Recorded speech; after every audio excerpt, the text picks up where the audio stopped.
Welcome back to another video. In this video we are going to go over how to use the Cura 2.4.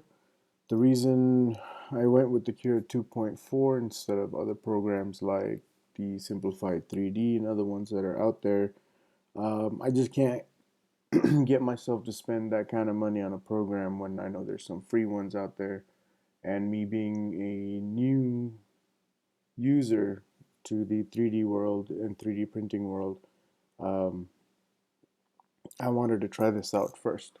So first thing we need to do is download the actual program. So we're going to go to Google and just type in Cura. Once we do that, click on the second one right here. After that, I like to go to products right up here, go to Cura software.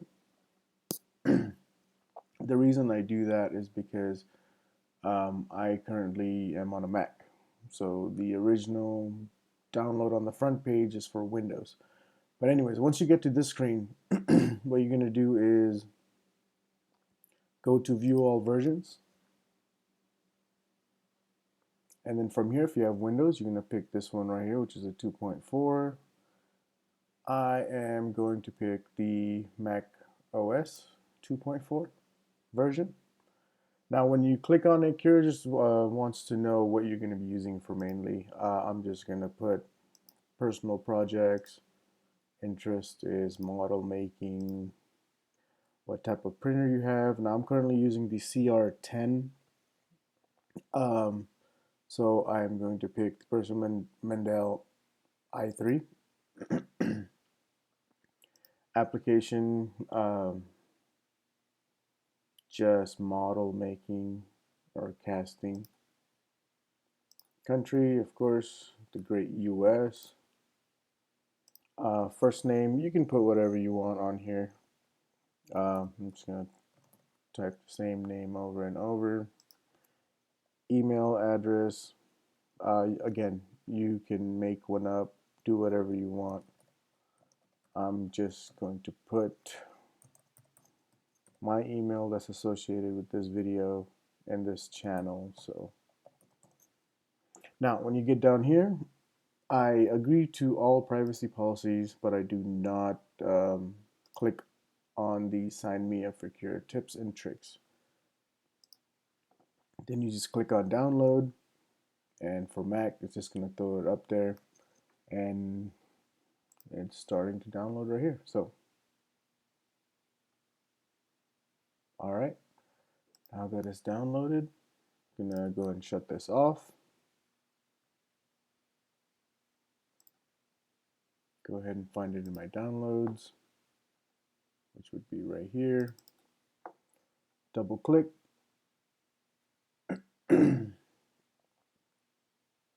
And just drag it into my applications folder. Now, just to let you guys know, before today, I've been using the 15.0 version, but somebody on the CR10 Facebook group recommended I use the 2.4, and so I'm downloading this. I've already looked into it. I've downloaded a version earlier just to try it out, and there are some good upgrades on here that will help you down the line. Okay, so I'll close this off.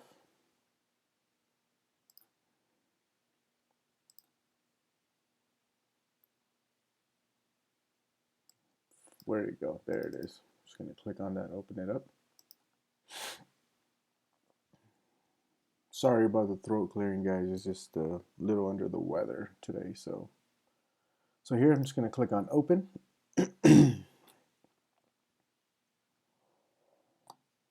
And while this is loading, just let you guys know, if you haven't joined the CR10 Facebook group yet, please do that. They're very helpful. In this video, basically what we're going to do is just go over Cura, how to use it and what it is. Cura is basically a program. When you go online and download STL files or you create your own 3D prints, they are saved in STL files.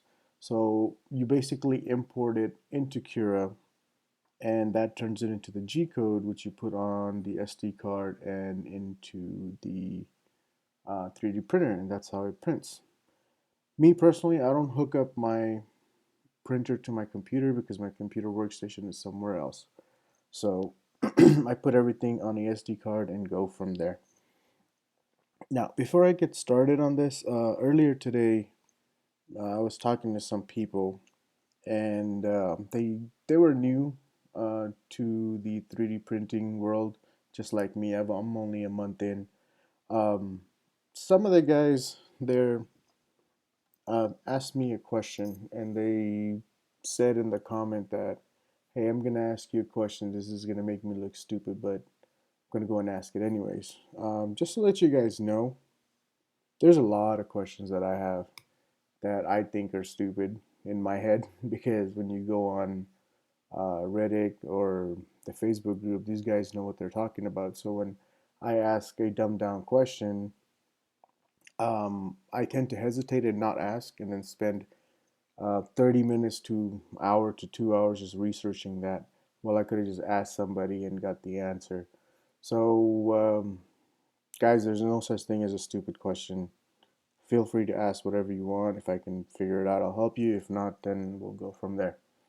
But anyways, so we got this up and running. First thing we want to do is set our printer. So apparently this is selected something else. So what you're going to do is you're going to click here. You're going to go to Add Printer.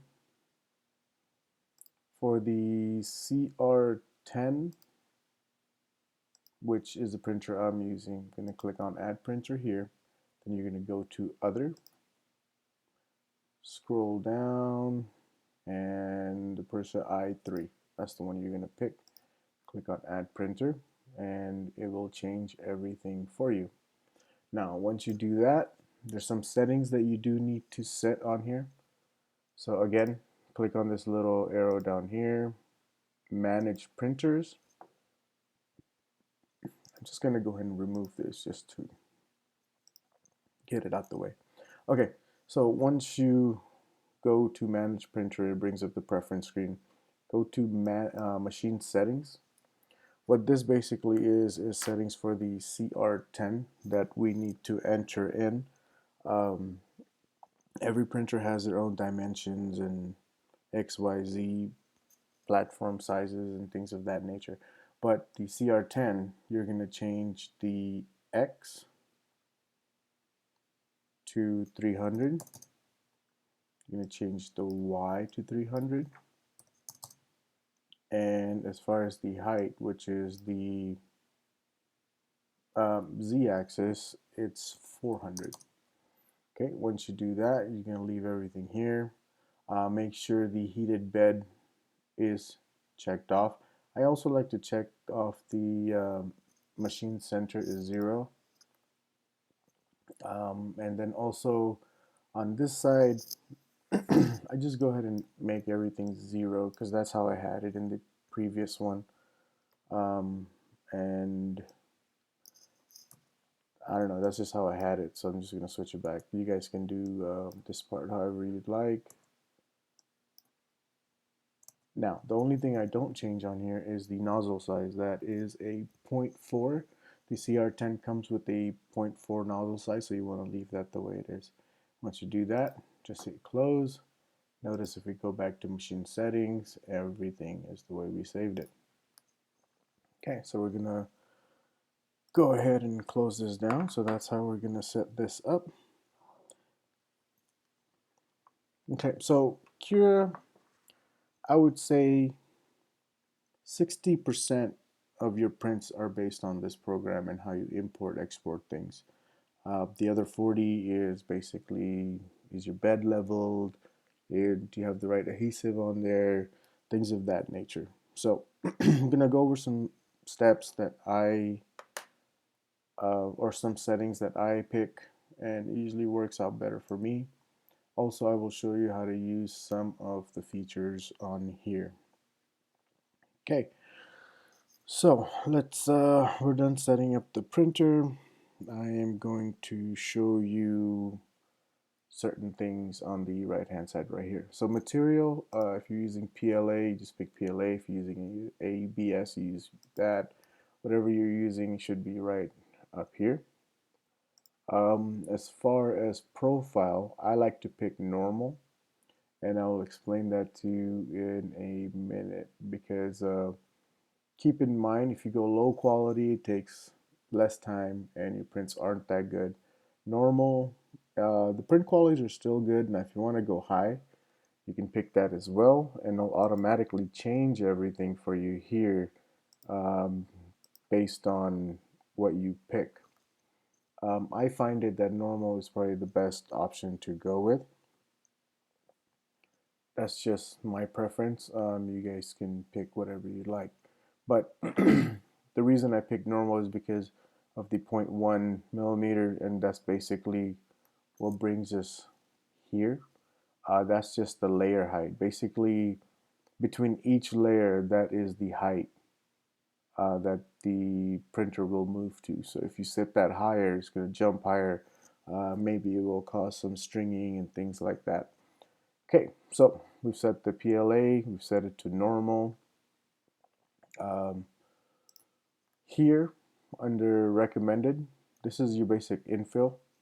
We'll go over that in a little bit, and the support embed right here. But before we get started on that, I'm going to show you how to maneuver around here. Okay, so basically, if you right click and hold it, you can move your view. You can turn it around whichever way you want, angle it up and down.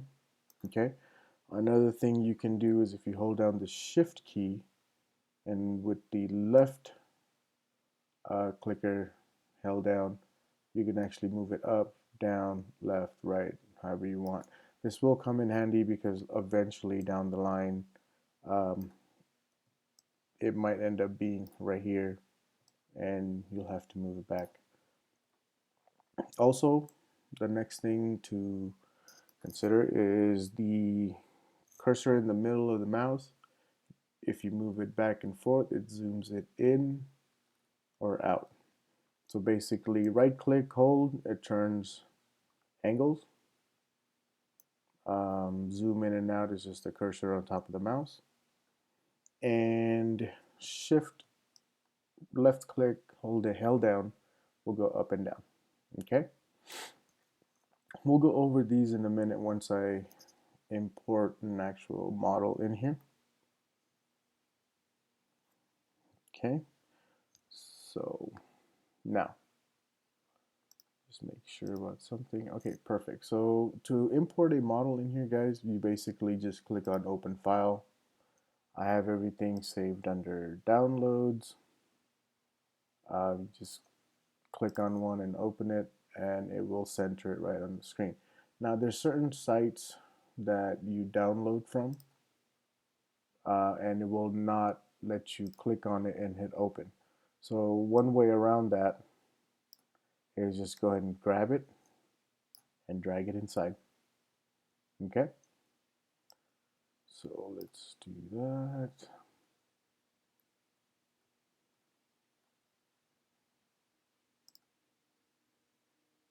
Go ahead and find a model to show you guys. These are some models that I've already had the G code done with. That's that. Ghost.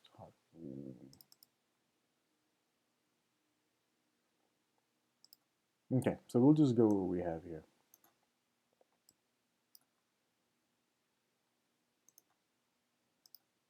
Go ahead and delete these.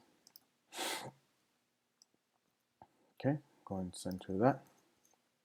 Now, when you have the model down here, we'll go over the first thing here on the left. Okay, so what that is move. Basically, if you left click and hold it, you can move it that way. If you hold the blue arrow, you can move it up or down. The red, right or left. Green, click, hold, back and forth. Okay. And also one thing I want you guys to pay attention to is the time down here. As it calculates it, right now it's going to take me 31 minutes to print this particular piece. Okay. As you change things, the time does change. Okay. Also, Um, the next part is the scale. Okay, make sure you have the uniform scaling on, because what that is basically, let's say if you change just the X from 56 to 100, it will automatically change the Y and Z and the percentages here to make sure that the model is changed in size in all the right places, so you don't have any issues with it. Okay, and let's click out of it anywhere you want. Now to bring these up, notice how they're not highlighted right now. You have to physically click on the model itself. Okay, so this is just to change the sizes however you want to do it. The next one will be rotate. Once you click on rotate, it comes up with 3 different colors. The green will turn it, I guess, vertical, and the red will do side to side, and the blue will just go ahead and turn it around. Okay. Now another thing I like about this is, see how my model right now is not flat. If you just click on lay flat, it will automatically do that for you. And if you hold on the right mouse or the right clicker and look from underneath, it will show you that it is flat on the bed. Why is this important? Because if your let's say model is like that, where it's not laying flat, and you print it and you don't have any supports on here, you're gonna get where your machine is just printing in the air with no first layer or base to stick to. So we don't want to do that. So this is to lay it flat. The next one is mirror. Basically, see right here, it just puts it on the other side, just like if you're looking in the mirror. That's all it is.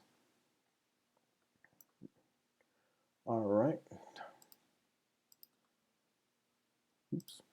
Okay, so those are the basic features on these as far as rotating, things like that. So now that you know how to navigate through the products, or the model, sorry, and how to move them around just view wise, we are going to make sure all this is set up right. So I'm just going to click on here, go here, this right here. If I make it 0, it will put it there. If I click on it again, 0, 0. That basically just centered everything. So I'm going to click on that again one more time. Lay it flat because I do not want to rotate. We will go over this part in a little bit, but basically solid is the solid view that we're looking at right here. X-ray just gives you the X-ray version of it, if you look. And I will go over layers once I get to infill to give you guys a better idea of what it is. Okay, now moving along, we're going to go right back to the right side. Okay,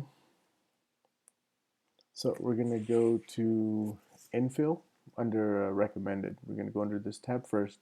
We're going to have infill. Basically, if you have something where you want it to be hollow, you just click on the hollow part.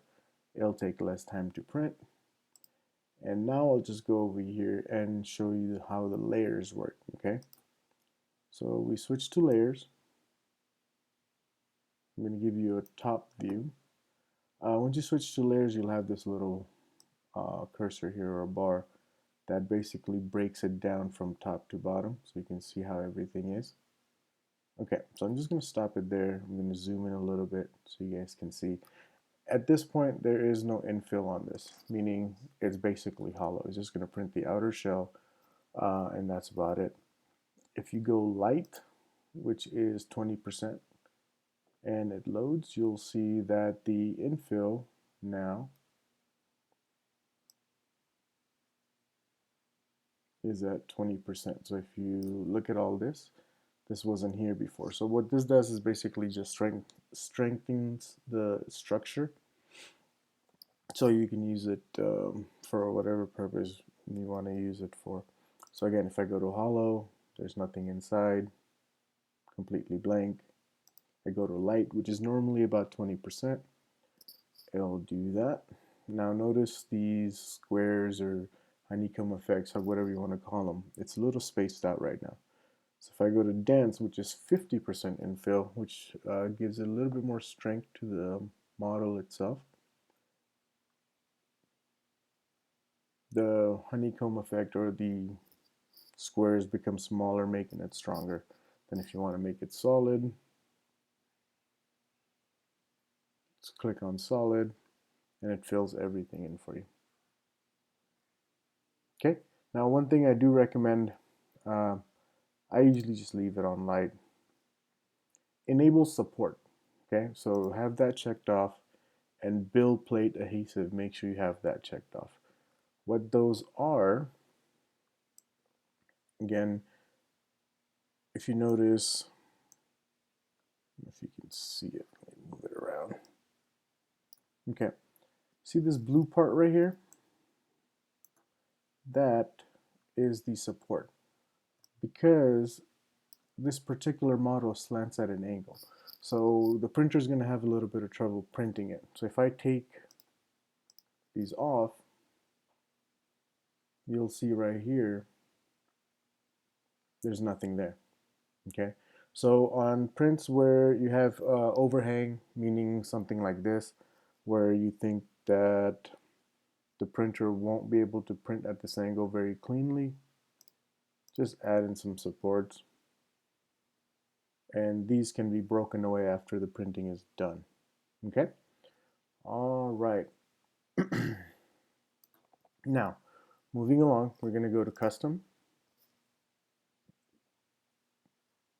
Just minimize these.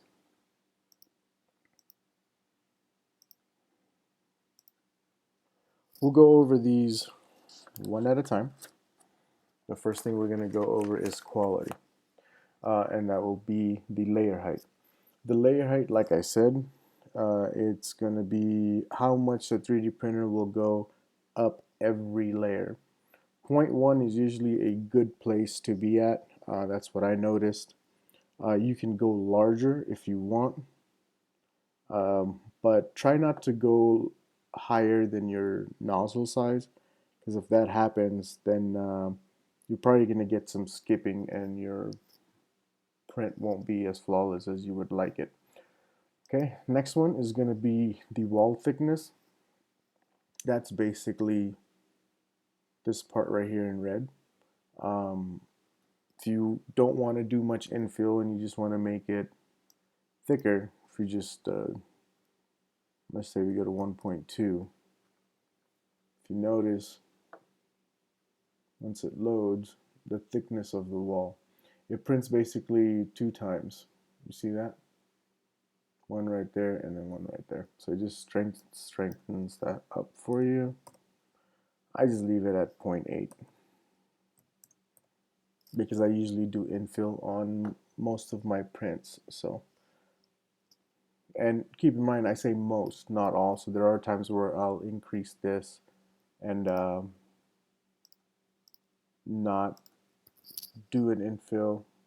Sometimes I'll do more infill and turn this down. So bottom thickness, basically it is what it is. The bottom thickness is the layer at the bottom when it originally prints. So this is your side thickness. The bottom thickness would be right along here, basically the base. Okay, so with that done, we're gonna go to infill again. We had infill here. You can pick it. You can go to light, custom, whatever you want.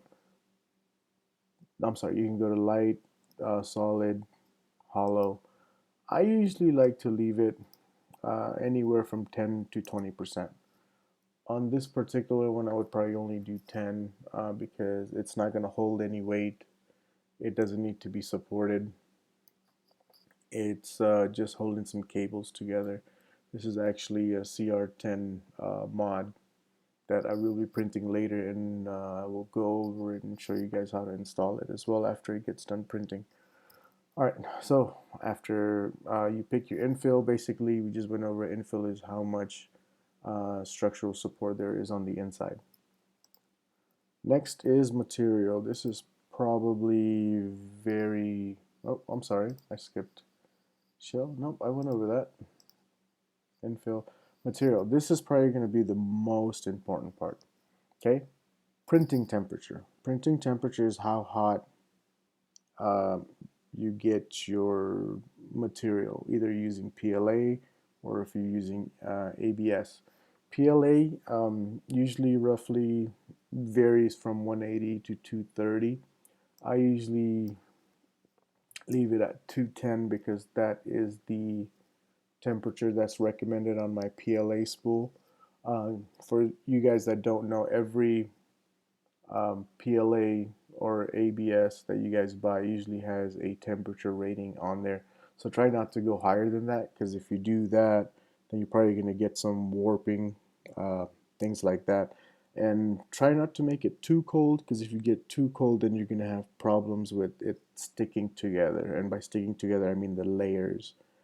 So check your filament for the recommended temperature that's on there. Okay, build plate temperature, basically that's just your hotbed. With PLA, I don't know if you guys know or not, you don't really need a heated bed.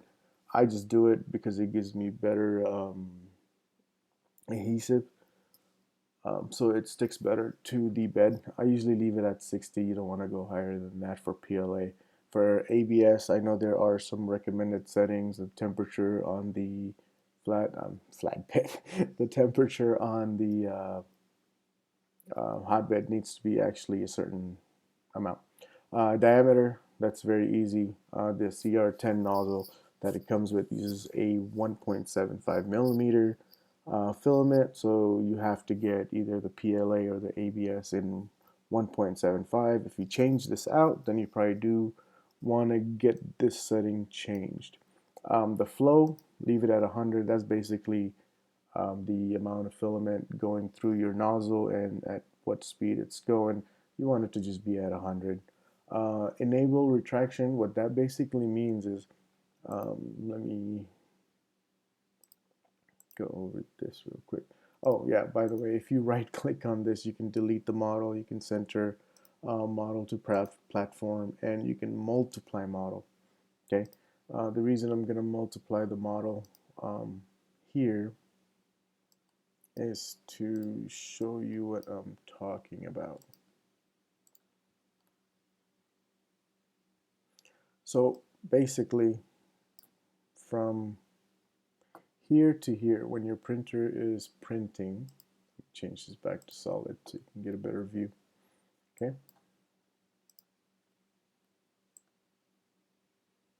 So basically, what the enable retraction is when your nozzle or your printer goes from this model to that model, when you're printing multiple models, or let's say one model, like a bowl where it skips from one side to the other, it's still going to be spitting out filament. So what this does right here is basically tells the printer, hey, I'm going from here to here, don't throw any filament out. Sometimes it still does, but 90% of the time it's pretty good about it. So make sure this is enabled. So yes, material, very important, guys. I would recommend you can follow my settings, but check your filament temperature for this part. The bed, you can turn it off or on, or you can lower it to 50. For the CR10, we use the 1.75, and the flow I leave at 100. So the next one we're going to go over is the speed. This is the print speed.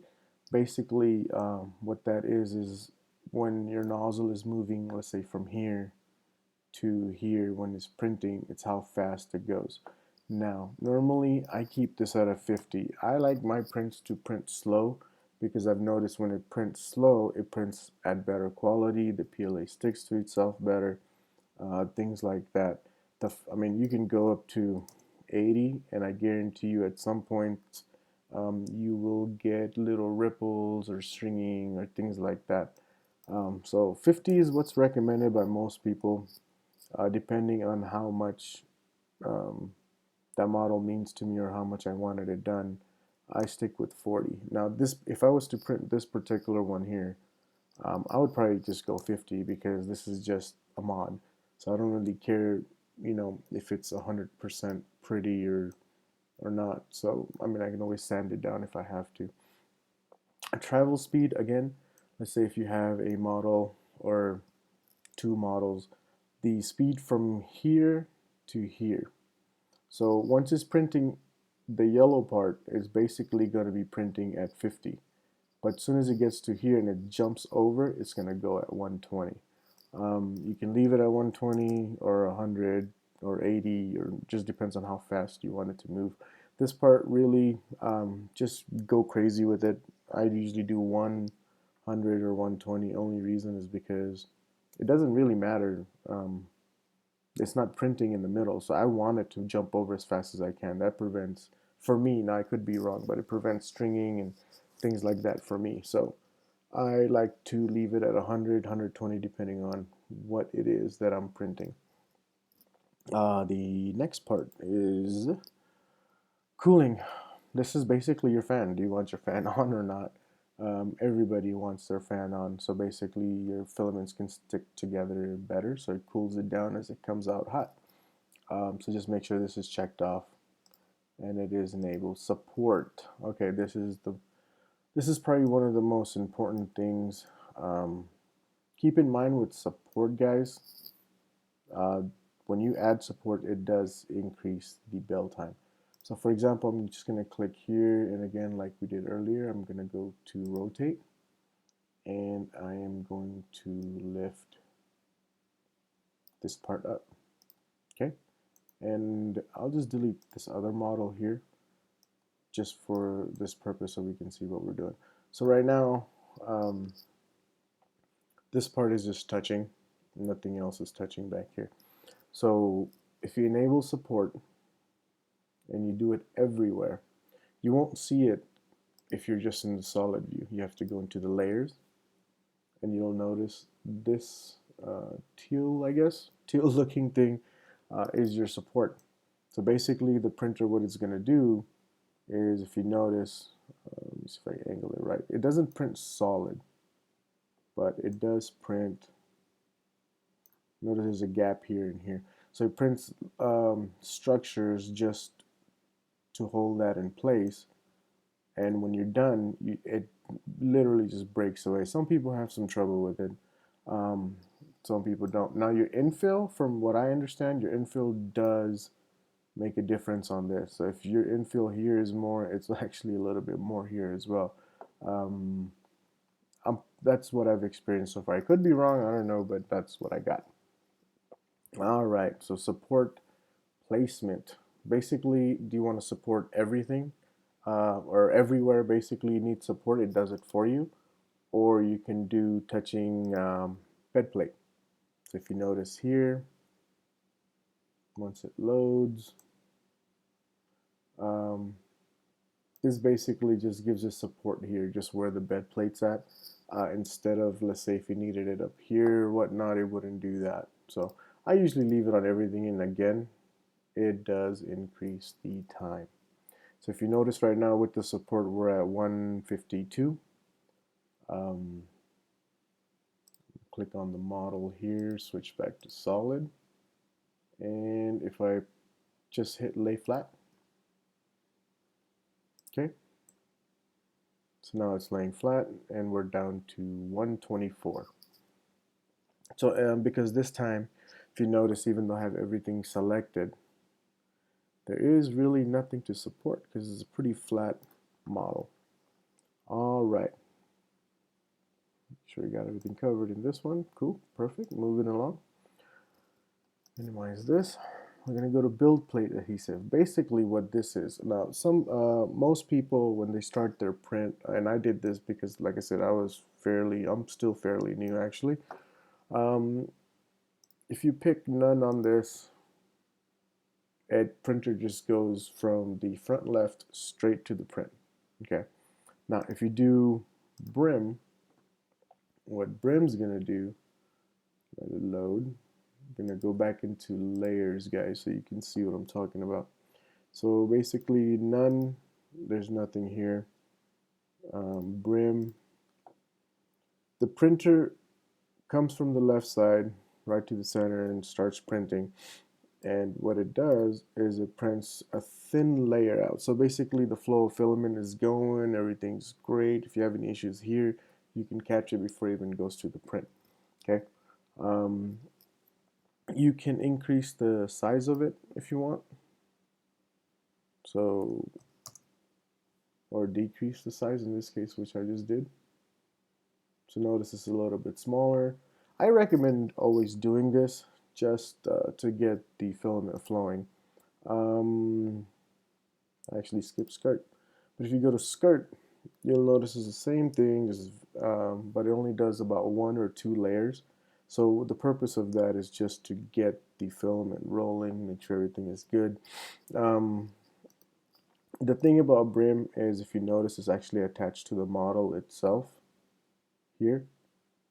So it prints a thin layer, and then it helps your model stick better to the surface because it's already laid a flat layer out for you.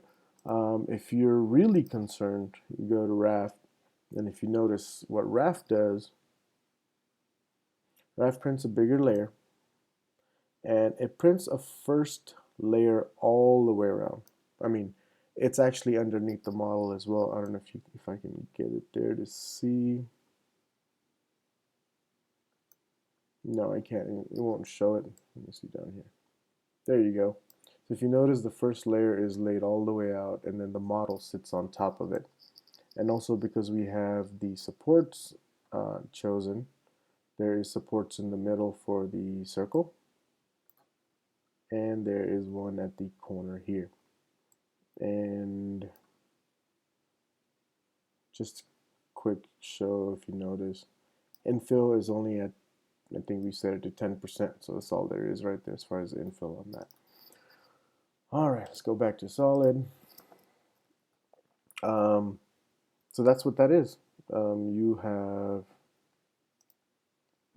skirt, brim, or raft, or none. And as you go through each one, you'll notice more dimensions come up. With brim, it's just how big do you, or how thick do you want it. Raft, there's actually a top layer if you want to do it. Initial layer for Z overlap. Air gaps, kind of what you saw here in the circles, things like that. It does all that for you, and you can set the thickness of it and the height of it if you want. Dual extraction, I'm not going to go over that because the CR10 really doesn't have it, and I can't even choose it, so it doesn't matter. Special modes, we are not going to go over that as well because we don't need to. We are never going to, well, I haven't used it yet, so I'm not going to use it. But basically, that's it, guys. Sorry, my videos aren't very funny or things like that, but I just want to point out the basics to you guys. Like I said, I'm only a month in. I'm still learning.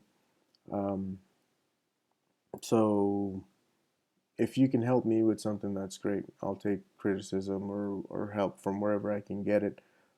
Basically, I'm just going to make videos on everything I run into problems or anything I learn new how to use. And I will relay that back to you guys because I know a lot of people out there, if you're like me, you're scared to ask certain questions because you think it's going to make you sound like a dumbass. But in reality, there is no dumb questions because um, just from talking to people, I'm not the only one with those questions. There are multiple people with the same questions. I mean, when I first started, I didn't even know what a z-axis was because I'm just used to X and Y. Not a good math guy either, so I had to learn all that. I didn't know how to print by putting in the SD card. I didn't know where to go on that box. So, those are the stupid things that I didn't know about, but I was scared to ask people because I didn't know. Okay, last thing I'm gonna go over with you guys. Very last one is once you have everything done. So like say for this example, I'm just gonna click on it.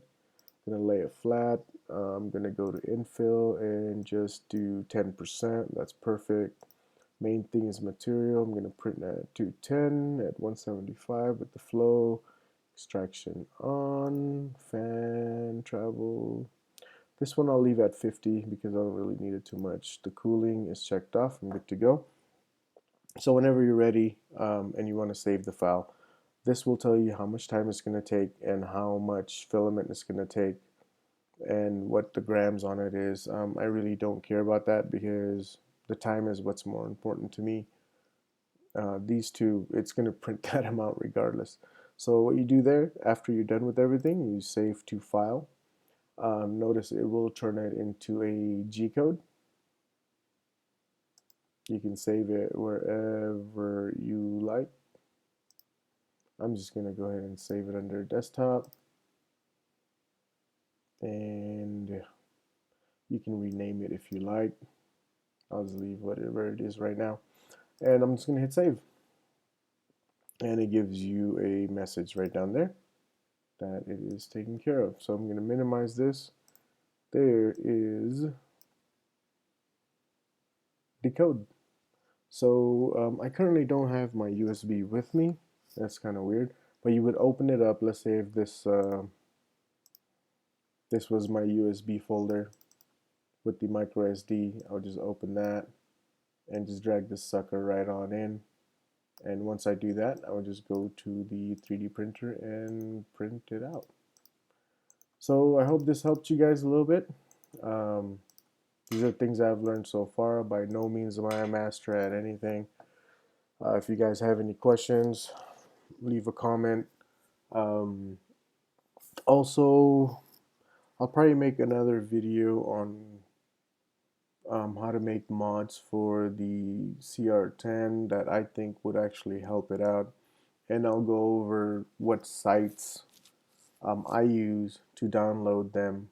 And I mainly just use 2 sites. So I'll go over all that with you guys. And I will physically show you from beginning to end. So I'm not just going to show you where I downloaded and the time lapse. I'm physically going to show you on the printer how to take screws and things out and mount this modification and screw it back in, and then I'll show you how it works.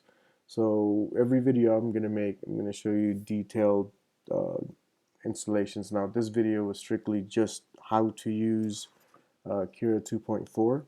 So I hope this helped somebody. Even if it helped one person, this video was worth it. That's it, guys. Thank you all for watching. If you liked it, leave a like or subscribe.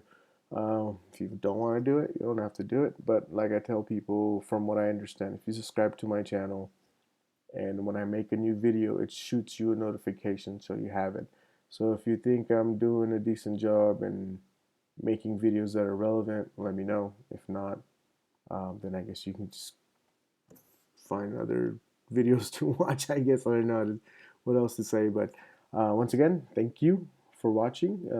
Please leave a comment if you have questions. If there's something I did wrong that I can improve on, just let me know.